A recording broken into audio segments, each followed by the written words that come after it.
আজকে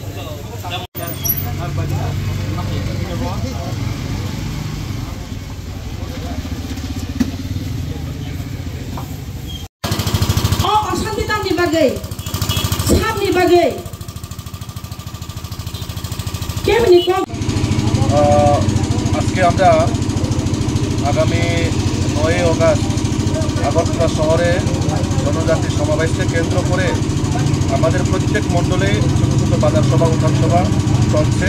তারই অঙ্গ হিসেবে আজ টাকাতলা মণ্ডলের অন্তর্গত জম্পুইতলা বাজারেও আমাদের বাজার সভা শুরু হতে যাচ্ছে।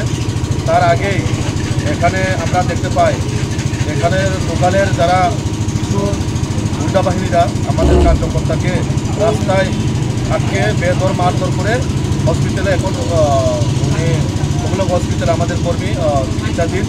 তো আমি এটাই জানাতে চাই যে এই ডিসির মধ্যে অন্য কোনো পার্টি আর রাজনীতি করতে পারবে না, মিছিল মিটিং করা যাবে না। আমি জানি না তারা কোন রাজ্যে বসবাস করে, তারা কি রাজ্যের নাগরিক না অন্য দেশের নাগরিক, এটাই এখন জনগণের কাছে প্রশ্ন। বিজেপির একটা ছোট্ট বাজার সভা ছিল, তাদের মধ্যেও তাদের আক্রমণ, এবং আমরা এখনও অবধি যেটা খবর পাই যে প্রত্যেক জায়গার মধ্যে তারা এখনও মানুষ জড়ো করে কীভাবে সভাকে বার্তাও করা যায়, বাজার সভাকে নষ্ট করা যায়, এখন আমরা তা শুনতে পেলাম।